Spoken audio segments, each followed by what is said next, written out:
Well, hello there, friends and kin, and welcome to Sundee Service. My apologies for missing last week.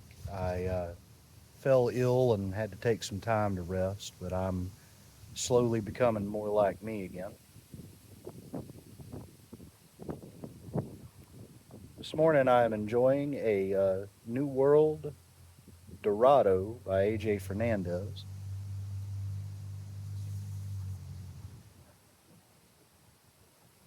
And today's reading, which I decided to keep private because today's reading was a little bit special and a little bit different from what I normally do.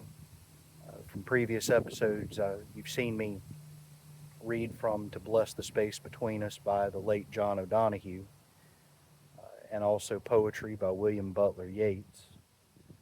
But today was something different, and a lot of other witches and people of the pagan persuasion that I know often look at me strange when they see me do this or hear me talk about doing this.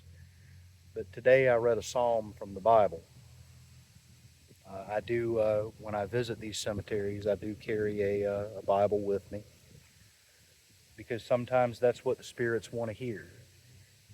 And when I visit these places, I am well aware of the fact that the vast majority, if not 100% of the people buried here, regarded themselves as some variety of Christian. And when I read to them, I do my best to remember, and, as with all things in life, and sometimes I fall short, but I try to remember that it's not all about me. And that when I come to these places, I need to be respectful of the people who are buried here, respectful of their faith and their ways. And I think that's important on a number of different levels. And when I read Bible verses to them, to me, that's an exercise of stepping out of my own headspace and doing something for somebody else's benefit. Because while my perspective is very limited to my own experience of the world, I can only see the world through my own eyes in all reality, and trying to see the world through the eyes of somebody else takes a lot of effort, takes a lot of patience. Things like this help me to do that, and I do think that's important. I spent a good chunk of my young adulthood having a very hateful relationship with the Christian religion, as do many other people who practice witchcraft, and definitely those who regard themselves as pagan in some way. And that's not a good seed to fertilize within ourselves. It's not a good mindset to cultivate and foster. And my logic behind that is when I foster that mindset of hatred toward another person's faith, I think that takes away from the positivity I could be putting into my own. And it also weakens my sense of empathy for other human beings. And I think that's something we really struggle with in the world today is having empathy for people who do not share our worldview. And that's something I work very diligently to improve in myself, to try to have empathy for people that don't see the world the same way I do. And that's part of what reading Bible verses to these people helps accomplish for me. Uh, these people, I can assure you, saw things like Psalms and Proverbs as a source of comfort, a source of guidance when they felt lost.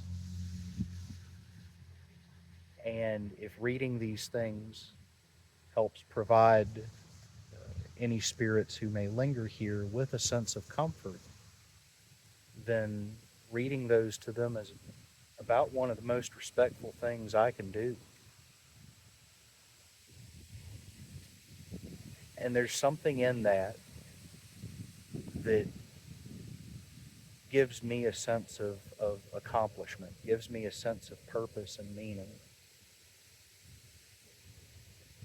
and enables me to, in some minor way, understand the world as they saw it.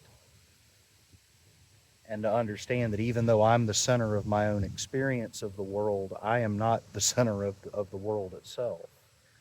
I am but one piece of a much, much larger picture,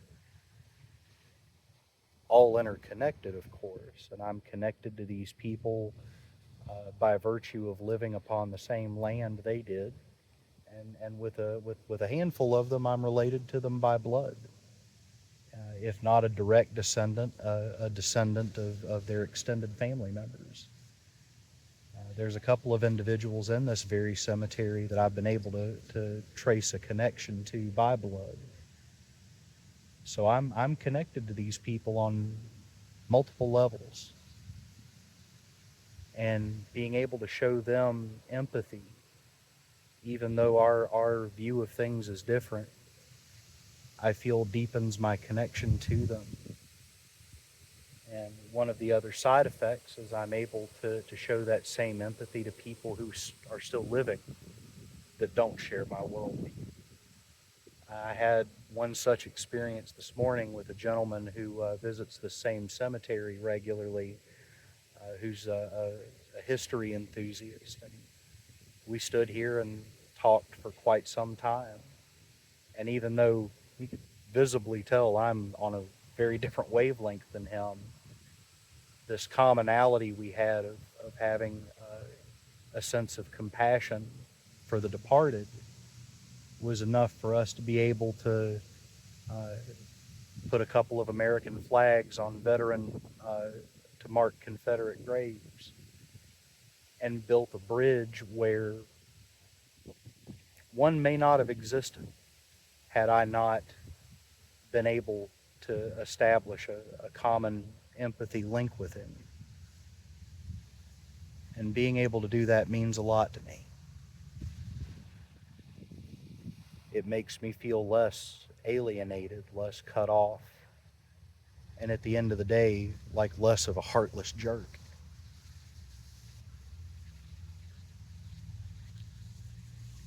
Again, I feel empathy is something that is very lacking in the world, and I want to help foster it in everything that I do.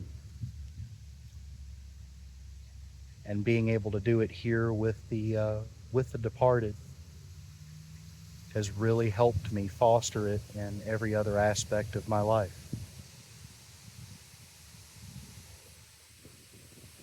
Things to think about. I hope you're all doing well. I hope you have a very blessed day. Friends and kin, we'll see you soon.